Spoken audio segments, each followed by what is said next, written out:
আজকে খুব সিম্পল একটা রান্না নিয়ে তোমাদের সামনে হাজির। এই রান্নাটা আমার মানা ভীষণ ভালো করতো, তো ভিডিও করার যদিও ইচ্ছে ছিল না, তখন ভাবলাম তারপরে আর কি ভাবলাম না তোমাদের সাথে একটু শেয়ার করা যাক, তাই ক্লিপসগুলো খুব অল্প অল্প নেওয়া। তো দেখো, প্রথমে আমি সিম, মূলা, কচু, তারপরে হচ্ছে লাউয়ের ডগা করাটা সুন্দর করে কেটে ধুয়ে ভেজে রেখেছিলাম।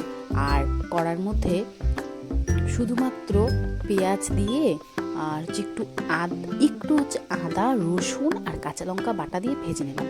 তারপরে দেখো আমি সবজিগুলো দিয়ে ভালো করে কষিয়ে নিচ্ছি।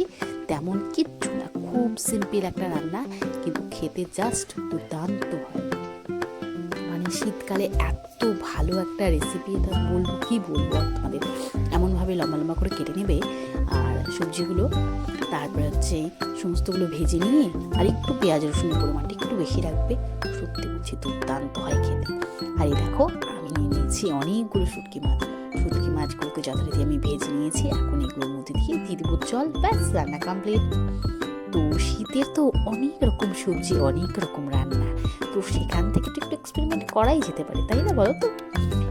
আমার মা না এটাতে শুটকি মাছ দিয়ে খুব একটা করতো না, তবে এক্সপেরিমেন্টটা আমার সমস্ত সবজির মধ্যে দু একটা শুটকি মাছ দিলে কিন্তু বেশ ভালো লাগে খেতে, মানে গন্ধটাও খুব সুন্দর আসে।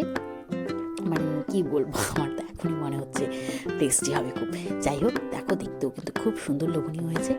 তোমাদের কেমন লাগে অবশ্যই কমেন্ট করে জানাবে। তোমাদের কমেন্টের উপরে কিন্তু আমার রান্নাগুলো অনেকটা নির্ভর করে, মানে আমি রেসিপিগুলো তোমাদের সাথে কতটা শেয়ার করবো।